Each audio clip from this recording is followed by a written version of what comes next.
My name is Peter Husey, and I want to welcome you all here.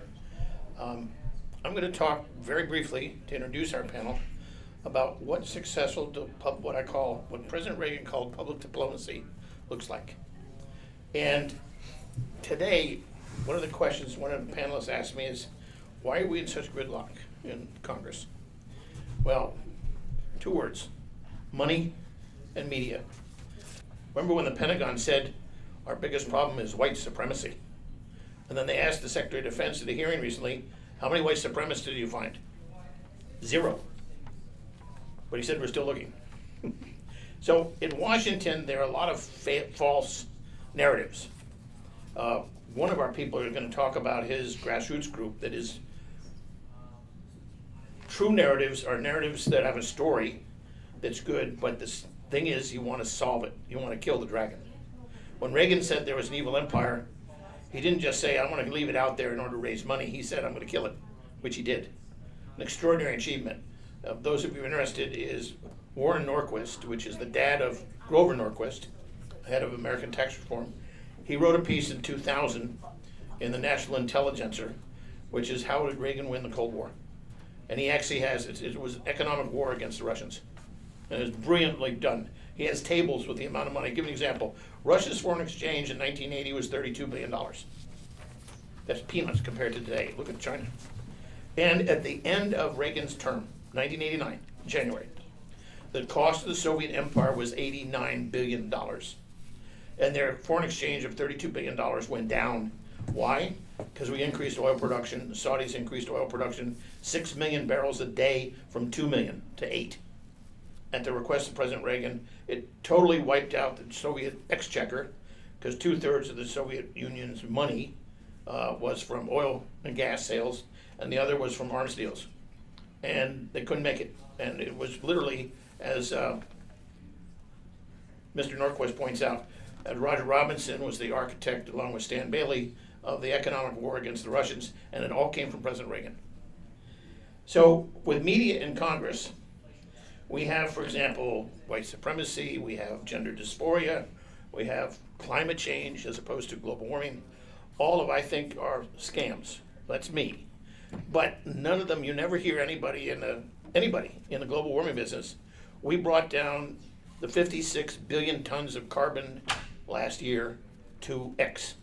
Now I know the US went from 6 to 5 billion. Europe went from 6 to 5 billion.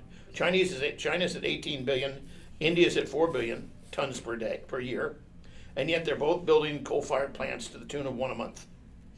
That's not going to, in fact, it's going to wipe out the entire accomplishments of the Europeans and the United States and North America, including Canada, every year. Everything we do, even if we maxed out, is wiped out. So in my mind, there's narratives in Washington that are false, in which you never solve them, and that's the reason they have gridlock.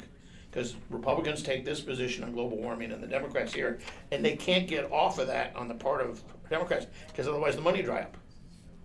And so what's interesting is, I used to think if you scared the hell out of people, they'd get concerned, donate money, join grassroots groups, and get on with it.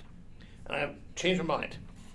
As someone who engaged in public diplomacy for nuclear deterrence since 1981, when the Reagan administration hired me to do this, this is an ongoing effort that doesn't stop. And it takes an enormous amount of work, because the media tends to go to the disarmament groups when they talk to anybody about nuclear weapons. Remember, the nuclear freeze was big when Reagan came in.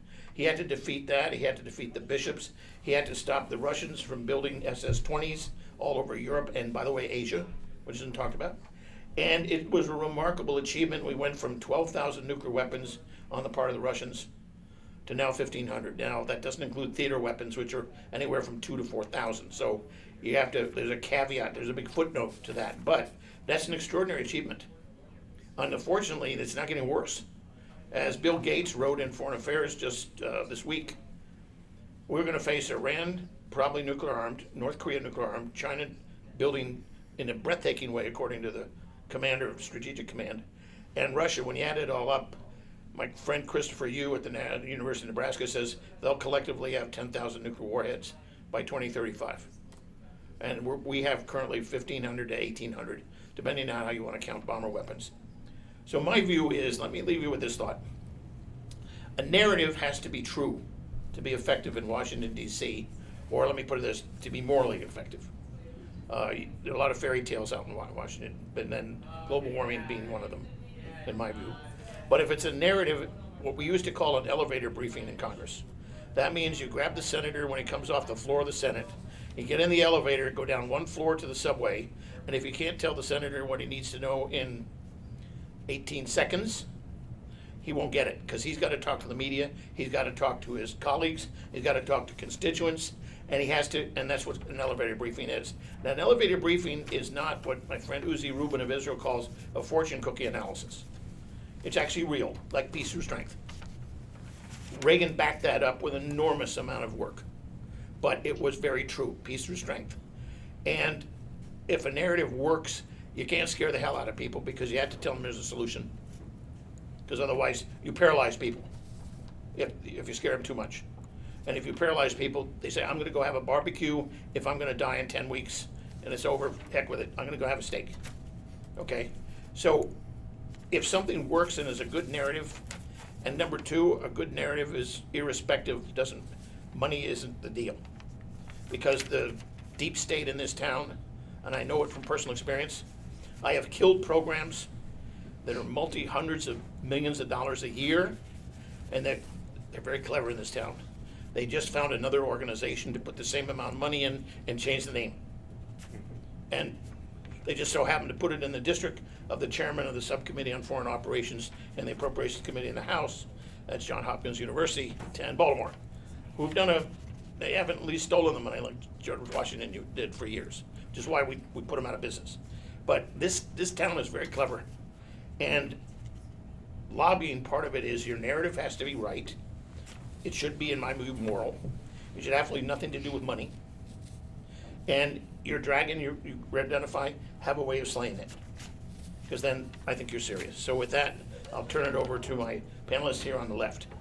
I'm going to continue a little bit the theme of what Peter was talking about, because Congress today is a lot like World War I trench warfare. Lots of blood is shed for inches of ground every day that is lost the following day. We are essentially in a situation in which the Republican Party now has 218 congressmen. That is a majority of the full House by one vote. There are 5 vacancies now. Those vacancies could wind up flipping control of the House of Representatives before the election in November.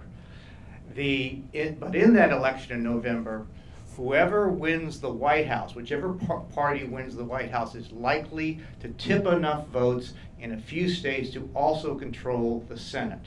Sure. Now, I personally believe that I'm a Republican, but Republicans are going to lose the House in the next election. They gained it the last time, primarily because of redistricting in New York. We picked up 4 Republican seats. New York is being redistricted again. We're going to lose those 4 seats. There's a redistricting in North Carolina, court order redistricting. We'll probably lose 1, possibly 2 seats there. But more importantly is, as you saw with Ken Buck the other day, these guys, our top guys, are sick and tired of that trench warfare and are quitting. And when there's a retirement and an open seat, chances are very strong that they'll switch parties. Moreover, there's only 46 competitive House seats in terms of which one party can win or the other. The battle nowadays is the primary in the rest of the country. Those 46 seats are in the suburbs. And the suburbs is where Donald Trump tanks. And so I think we will lose a lot of those suburban congressional seats that would have, with another nominee, could be won by the Republican Party. Now, the reason I get into that election math is that's going to affect the lobbying environment here in Washington for the next 2, 4, and 6 years. Because the other aspect is that the Congress that is elected this year is going to face the bankruptcy of the Federal Highway Trust Fund, as one of the issues they're going to have to deal with. Watch for a tire tax or something, because now that everybody is driving hybrids and electric vehicles, they're not buying gasoline, and therefore they're not contributing to the maintenance of the highways. More importantly, most of us have discovered, thanks to COVID, that we can work from home. I go to the office once a week now, mainly to pick up the mail and just supervise people who are slightly junior than I am. And that's it. I'm saving a ton of money on gasoline, but more importantly, I'm not buying that. I'm going from once a week filling up my tank to once a month. And therefore, the 18.5-cent federal tax is not being paid has been cut basically by people like me by 3/4. That will exhaust, dealing with that fiscal crisis will exhaust the next Congress. It's true. And they'll be really wanting to get out then, because what happens next is the impending bankruptcy of Medicare and Social Security. These are on the verge of insolvency. Medicare's hospital fund, I think, is 2028, which is fiscal year. It becomes insolvent. Social Security's old age pension fund is 2033. So we're talking about cascading fiscal crises that's going to dominate the Congress for the next few years. And so anything you want to get done in Congress needs to find a way to piggyback onto those bailouts of these systems. You know what, I'm going to not take the mic up yet. Mr. Coffey, Kendall Coffey, who is online here. Let's move to somebody that's online. Sir, would you like to take up the mic at this point? To talk a little bit. I'm a Democrat, so it confirms the balance of this. Although I would probably be echoing a lot of the comments of my Republican colleagues, because all of us see kind of a startling situation in the United States. Of course, I'm a baby boomer, so I remember, senators and congressmen in the 60s and the 70s talking to each other. But now, there are a couple different sources of this. The hostility between opposing camps not just creates gridlock, but I think it, at least for the public standpoint, makes it very difficult to engage on issues and to change your mind about anything. I have trouble thinking of a time when, people admit, we were wrong about that. Or conversely, we were persuaded by the other side. I have to say that when you have not only a paralysis in terms of the alignments of government, but in terms of just thinking about things, that's a pretty troubling indication. I remember being involved in litigation, which was successful up to a point, against the Florida state executive, including Governor DeSantis. And we were very, very concerned about the risk of COVID in opening public schools. And that was our position. And I thought it would be a health disaster for kids. And I was very, very motivated. Guess what? We were wrong. The governor insisted that public schools be open. He ultimately prevailed in the appeals courts. And you know what? By and large, kids were all right.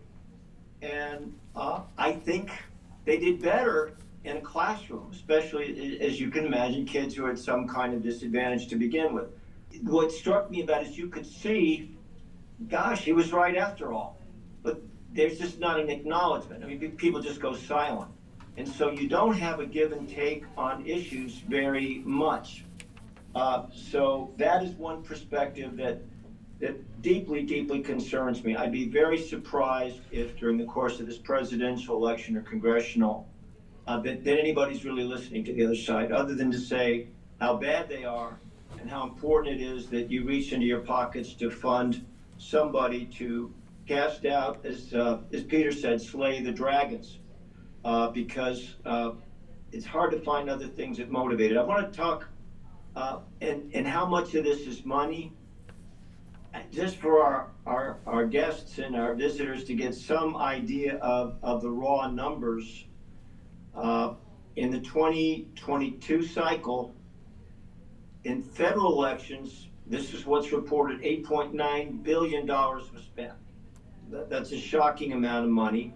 If you include state, local, and federal, it's about $17 billion. And it's going up. It's just skyrocketing all around us.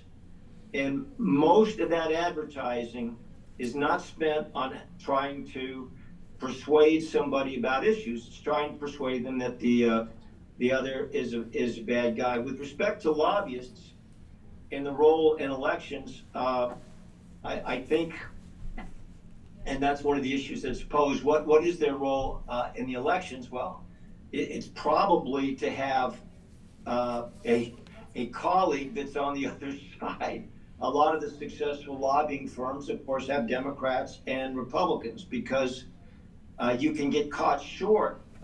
Take a state like Florida that used to be somewhat blue, somewhat red. It's overwhelmingly red now. So there's not much room in certain parts of the lobbying world to really advocate for anything but a Republican agenda.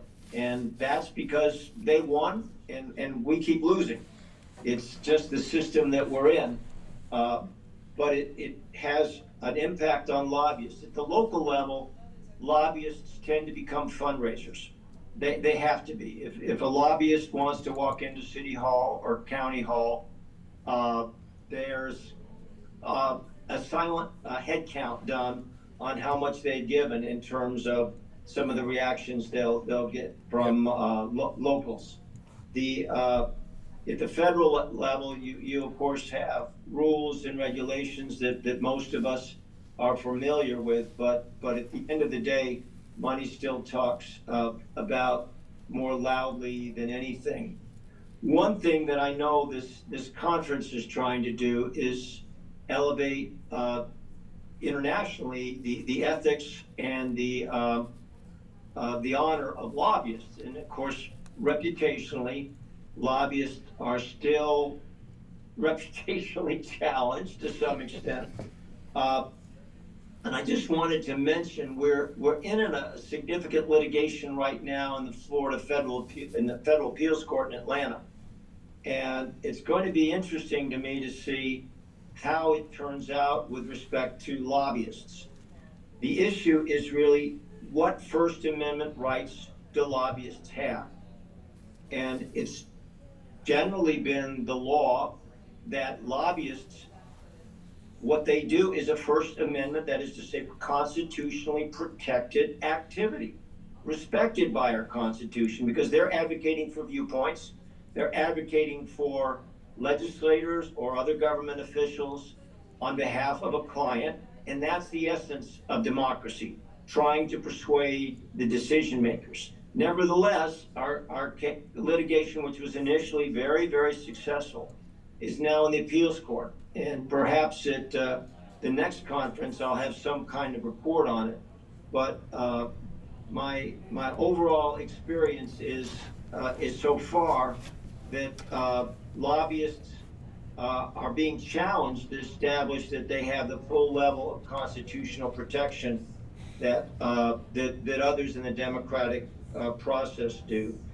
I spoke to some friends before today's conference and kind of talked about, is more regulation needed, is less regulation needed? And I think that the answer is different whether you're at a federal or state or local level.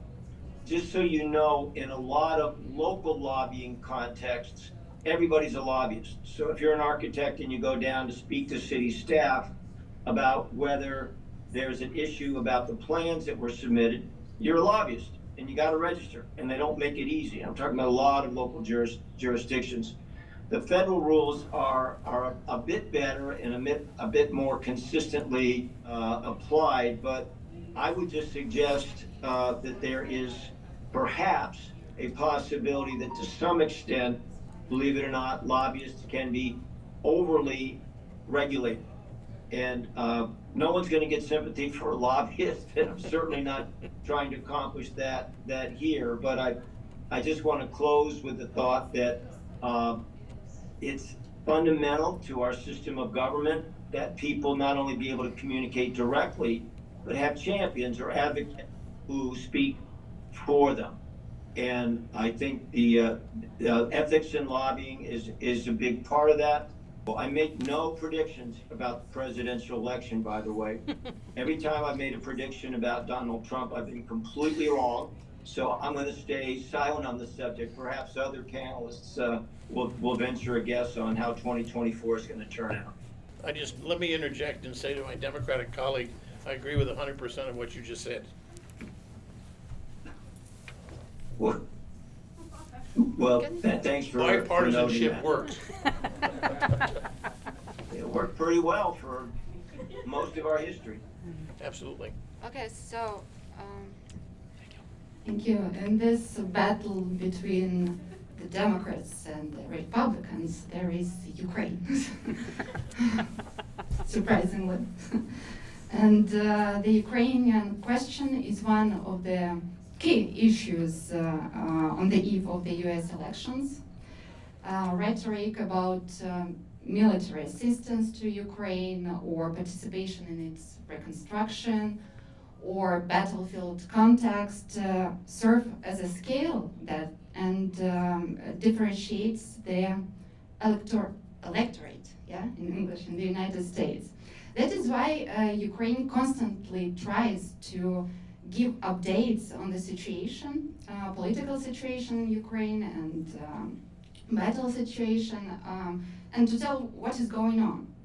However, the way Ukraine advocates for itself and its interests in the US is not always easy for the American stakeholders to comprehend due to a different culture of lobbying or advocacy. Moreover, the Ukrainian question is being excessively speculated upon from different sides. That's why I'd like to share some practical pieces of advice in case you have to deal with Ukrainian stakeholders and understand the political situation or lobby context better. So what I want to do is to share the peculiarities in Ukrainian lobbying culture, in Ukrainian lobbying culture. So when then Ukrainian lobbyists approach you, you will not be overly surprised.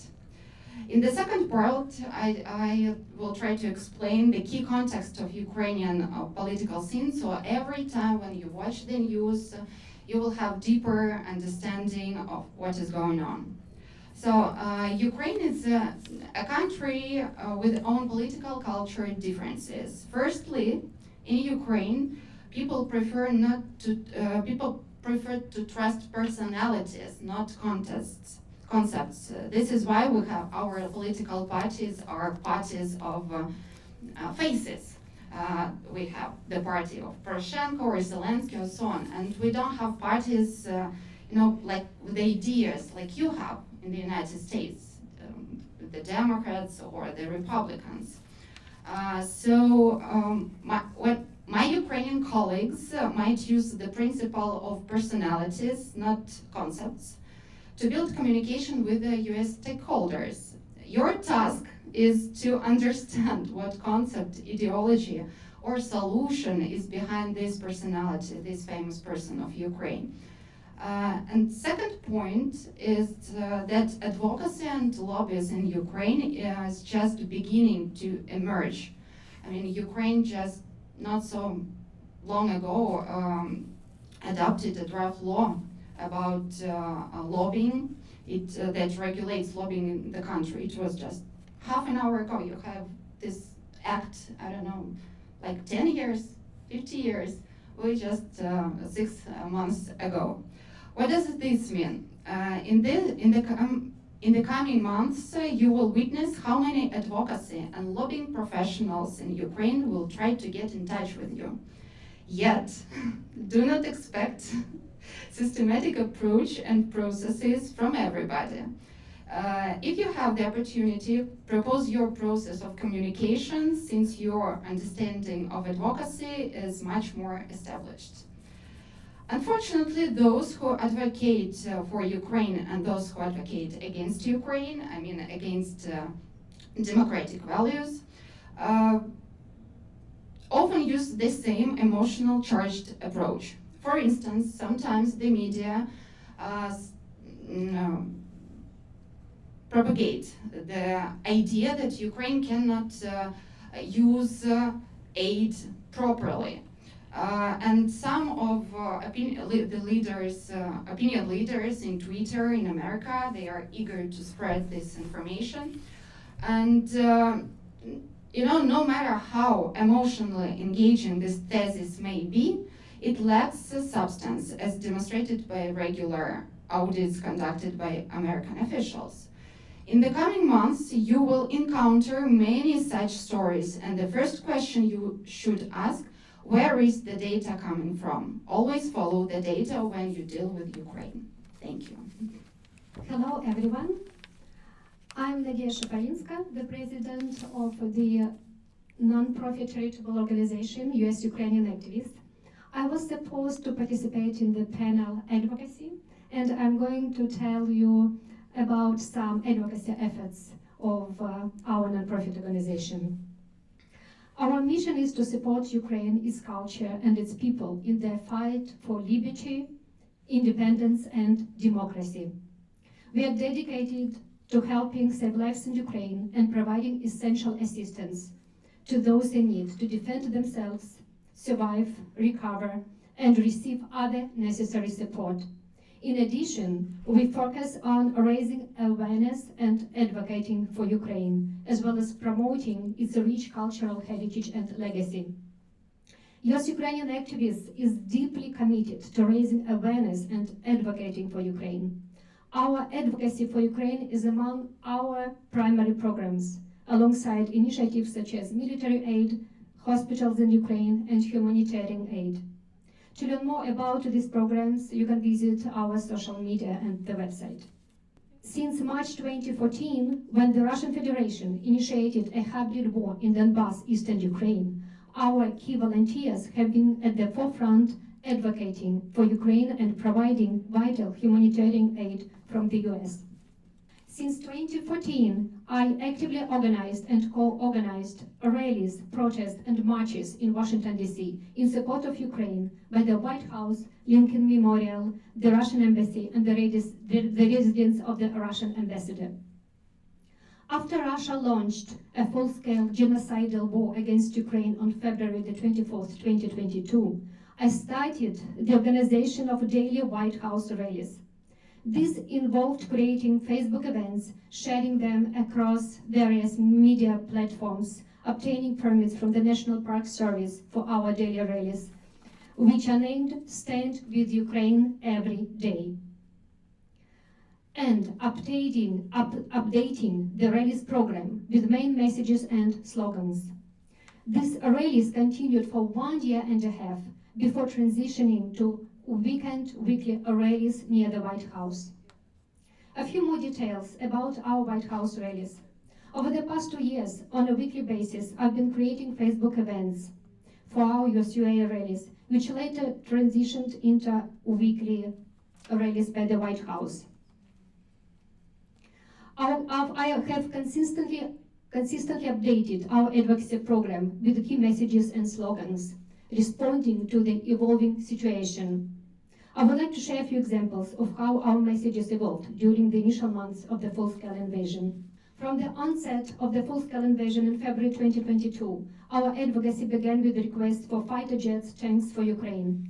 Subsequently, we included the message, "Send Patriot systems to Ukraine." In May 2022, we further expanded our advocacy by adding the message, "HIMARS for Ukraine." Another example, when the embargo on oil was implemented on March the 8th, 2022, we discontinued the message, "Embargo on Russian oil." Around April 2022, we incorporated the message, "Lend-Lease for Ukraine," to our rallies program at the White House. However, we ceased using this message after the Land-Lease Act was signed on May 9, 2022. Additionally, since the beginning of the summer of 2022, we have been advocating for MLRS, multiple launch rocket systems. These are just a few examples of how our messages were changed and evolved over the months during our daily rallies by the White House. In recent months, our nonprofit organization, US Ukraine Activist, has been actively advocating for the passing of supplemental funding for Ukraine, urging supporters to contact their representatives and senators. For example, we initiated an advocacy campaign on our website and various social platforms, providing guidance on how to effectively reach out to the members of Congress to advocate for the supplemental funding for Ukraine. We've included the following message for constituents to use when contacting their representatives. Ukraine is currently fighting for peace and democracy in the entire free world, sacrificing Ukrainian lives. If Russia is not stopped, it will continue further and potentially invade neighboring European countries. Ukrainians are courageously defending fundamental values such as freedom, liberty, and democracy, principles deeply cherished by all Americans. In this shared pursuit, both Americans and Ukrainians stand united. Please urge your representatives and senators to continue providing necessary military assistance to Ukraine so Ukraine can win this war sooner and with fewer casualties among innocent civilians, children, women, and men. We have this message on our website, along with the instruction how to reach the congressman. Additionally, we are now encouraging everyone to reach out to the Speaker of the House of Representatives, Mike Johnson, to pursue him to introduce Ukraine aid bill to the House to pass the supplemental funding for Ukraine. We invite all the foreign participants and all the friends of Ukraine to participate in our rallies and protests. You can find more information on the social media of US Ukrainian Activists and on our website, US Ukrainian Activists. This weekend we will have two events, one event by the Russian embassy at 12 noon and one by the White House from 4 p.m. to 5 p.m. Thank you. Thank you very much, appreciate that. I think we're going to try and tie this around, if you don't mind. You just saw a very good example of effective lobbying, but I think we go back to the question we were discussing here with why are we in this rut? Why are we facing this where we're at today, this deep divide, this one side or the other, the top, the bottom, whatever it is? I'll tell you why. It's my fault. And I can say that with sincerity. It is my fault in this electronic age. And I'll tell you why. I'm the young pup here, even though I'm not the youngest person in the room. I'm the young pup at this job, at doing this kind of influencing or information or whatever. My first experience with this, my first exposure was in 2003, countering the propaganda of AQAP and AQ and IZ in Iraq, sitting in the headquarters as we begin to cross the berm from Kuwait into Iraq, and then as the Marines and the soldiers went into Fallujah. That was my job. My job was to take the phone when it rang, find out what those soldiers had just done, turn that into a press release or an information release that we could give that hopefully made the phones light up, wondering what the soldiers had done, and they were checking on their buddies, on those bad guys that were out there in the field. I spent every day of the next 3 years, between 2003 and 2005, trying to find ways to counter their efforts, to counter our messaging on what was going on. We even had to oppose places like the Lancet, that was trying at that time to influence the 2004 election by misplacing information that was out there. That was my specific job, was to find out from the different headquarters what is the actual truth out there. What is it that we can put out that tells the American people what is actually going on? Back then, we didn't have the Facebooks. We didn't have, the X or the Twitters or anything like that. In the early days, very, very early Facebook time before it spread out, very, very early MySpace, if anybody remembers that, we had blogs. When I left there, I joined the #1 military information blog on the internet, which at the time was black5.net. Our job was to inform the people what was actually going on out there. What was fun about it is we had an unhindered way of giving out information, influence opinion, try and describe, maybe in a funny, maybe not so funny way, what was actually happening. Those blogs, whether it was ours or any of the others that were out there, and the responses, the ability to make comment, the keyboard warrior was born. Everybody had memories of the days back in the 70s and 80s when CompuServe and all that, but those were all people of like minds. These blogs and later the social media things that we have today, those are the progenitors of the keyboard warriors that could come up, make the comment, not have to worry about defending it, no matter how ridiculous, how unfactual, or factual even for that matter, they became. This, over the years, has driven where we are today because it's further divided us. Because if you look at some of the problems that they've had from the comic book industry, they can't defend the artists. The artists are out of control for trying to show how LGBTQ they can be, whether it's Superman, Batman, Flash, anything. That really set the wars up for the culture wars that we became. Then it moved into the electronic gaming industry. Yep. Now it's into the political realm where nobody can defend it, nobody can describe it, because we all wrote some blogs and let anybody and everybody comment and not call them, not try and scramble them or block them, all in the name of free speech. So looking at where we're going this election cycle with AI driving that bus, this is what we've got to look forward to. This is going to be probably the most difficult season we've faced, and I know we say that every 4 years. Somebody stands up and says, oh, this is the worst, or democracy is at stake. It is at stake. That's why we have elections. Every 4 years our democracy is at stake, just that sometimes it's worse than others. This one, maybe even more so. With that, I'm just going to leave you. Blame me if you like. I'll take it, and I'd love to discuss it with somebody. I wrote also for Scotty Malone's BlackNet, and he passed away a couple years ago, but he was a reporter for PBS, or producer, who won a couple, I don't know, was it Emmys or was it, what was the statue you win? Anyway, he was intrepid. He was crazy, but wonderful. I want to answer my friends from Ukraine, because I support aid to Ukraine. Here's why you have a problem with the American public. You have a morally sound argument. Yeah. I can make it in an elevator briefing to a senator, no question. I said, why did Margaret Thatcher defend the Falklands, or her country, against the Argentinians? Why did we kick Saddam out of Kuwait? The Falklands had no basis for our security interests. Kuwait, you could argue because of the oil in the Persian Gulf, okay. But we had a morally sound argument. We made it very well. We put together a coalition of something like 70 countries.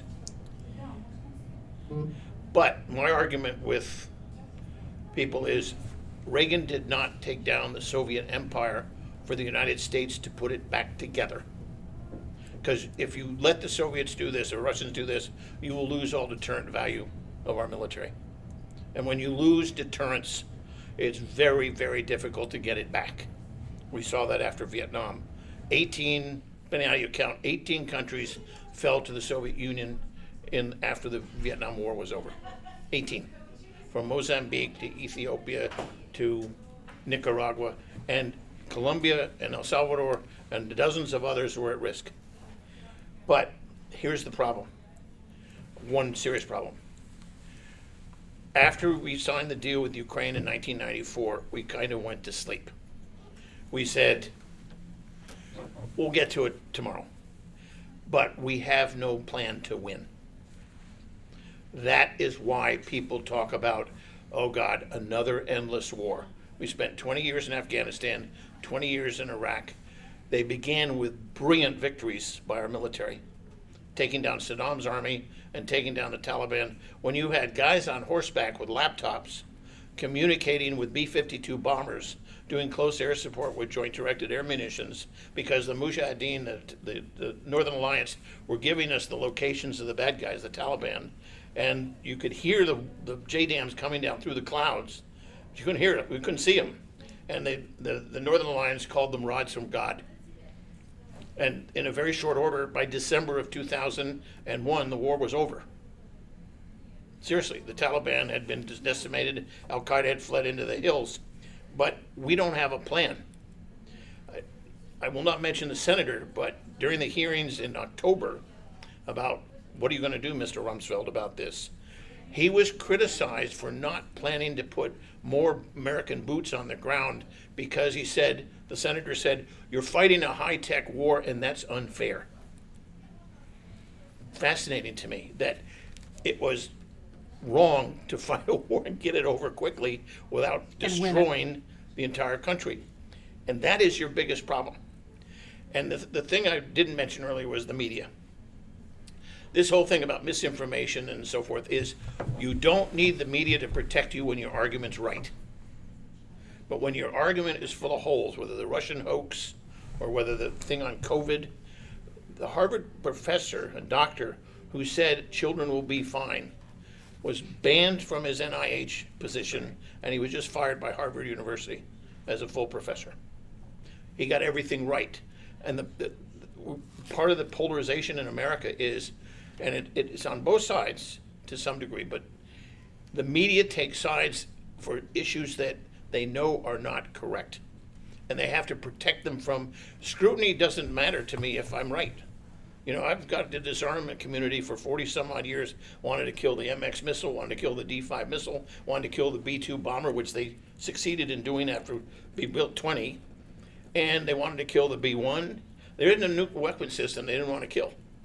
They only killed the B2 because John Kasich, God love him, said, I promised my constituents at the end of the Cold War I'd kill a nuclear program. And so he joined with Ron Dellums, the Democrat, to stop at 20. Because I remember standing in an elevator with Sam Nunn, and Carl Levin, who was trying to kill the B2, was in the elevator. I said, do you want to? He says, yeah, sure. He knows what we think.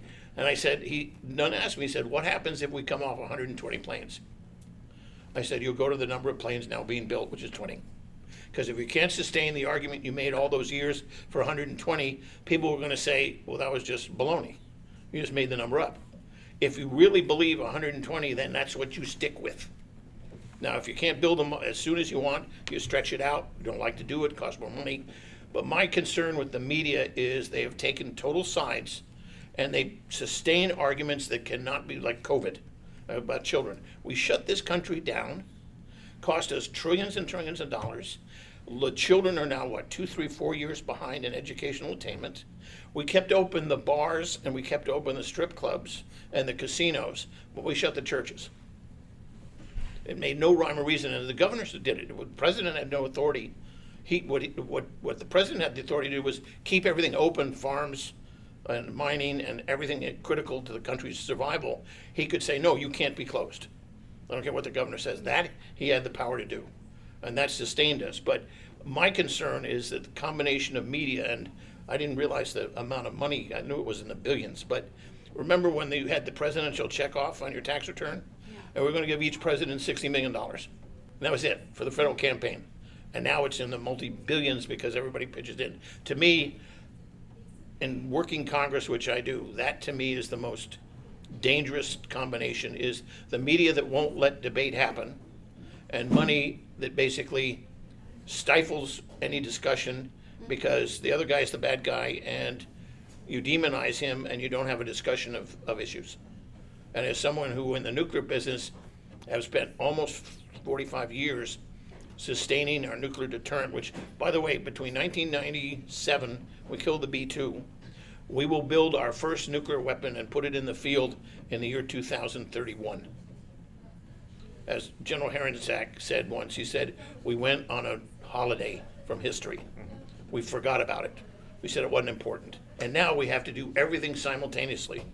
Every part of the nuclear deterrent has to be rebuilt. You got buildings that were part of the Manhattan Project that have not been rebuilt since. That's NNSA.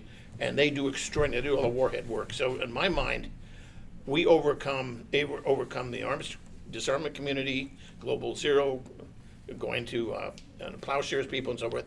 But we had a moral argument that everybody understood. And we had an argument in which we had millions of dollars arrayed against us, not billions. And the media, even though they're totally uninformed, and I got this from a former commander, admiral, who's head of strategic command, he told me, he said, you gotta understand they have no idea what they're talking about by and large. And that's because they didn't find it of interest. Okay. We argued in the 1990s with Colin Powell, who said Russia is unimportant because they're broke. And yeah, they got a lot of nuclear weapons, but as John McCain said, they're a gas station with a lot of nukes.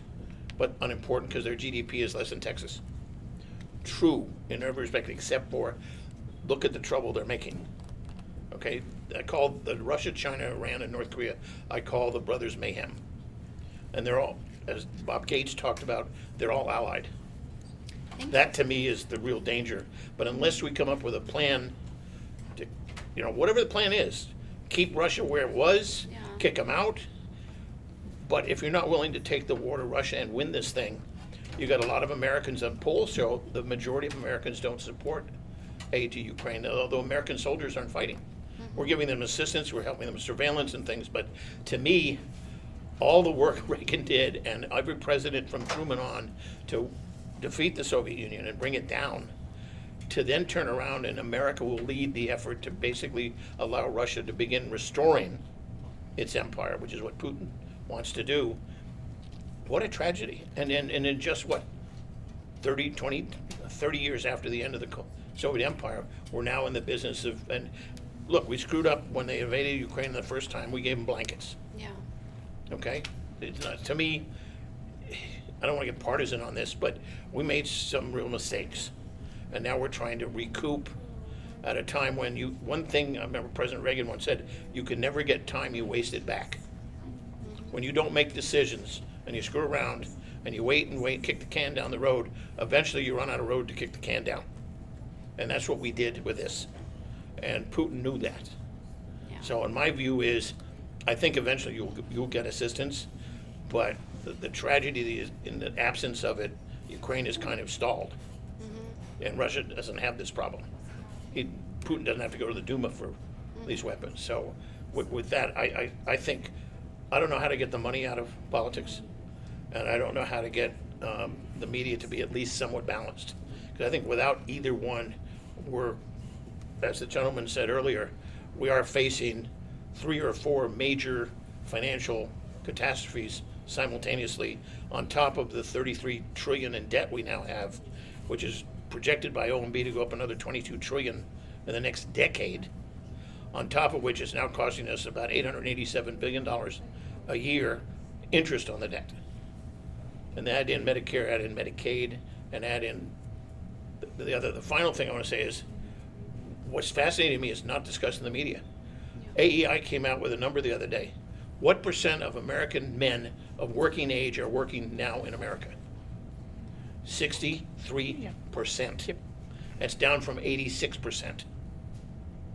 Okay, how do you get enough revenue and jobs? And one of the congressmen from Texas told me that the reason everybody in Texas tells you, for a high school graduation, young man, what's the number one job? Driving a truck. Why can't they get a license to drive a commercial truck? Because the system comes back when they're drug tested, it's full of marijuana. And we're making marijuana legal. So we're basically destroying the ability of young men because they can't get insurance if they have drugs in their system. The companies can't get insurance, and yet that's the number one job for young men with just a high school education is to drive a truck. Kendall, you have anything final before we close up your shop, sir? I mean, I'm a little bit depressed because everything I've heard is completely valid. I'm of course an optimist, but I have to admit, I don't exactly see what historic forces are coming into play. They're going to change some of the concerns we have. So rather than add to my own gloom, I'll thank everybody for the chance to participate. And it's a great, important conference, and I've just loved sharing this time with these distinguished colleagues. Thank you, sir, very much. Good luck to you. Go ahead.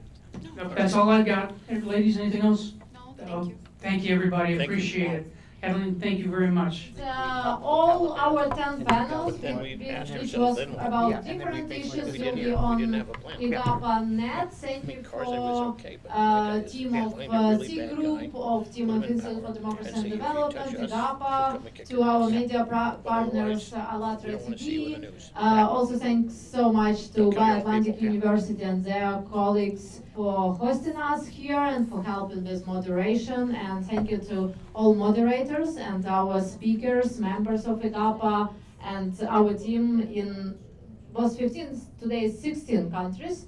So we're moving forward, and now we start to moving also to Latin America, which I think pretty good result. Like 9 years, 16 countries, not bad, right? So we are moving much more quicker than NATO. So thank you so much for being with us, and thank you for your resistance. We do like 10 panels, it's great. Have a good night if you're in Europe, have a good morning if you're in Central Asia, and have a good evening if you're here in Washington, D.C. My name is Katerina Odarchenko.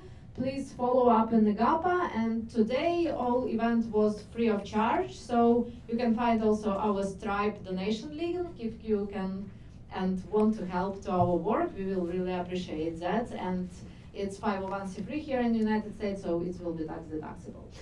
Thank you so much, and have a great evening. Bye bye. Thank you.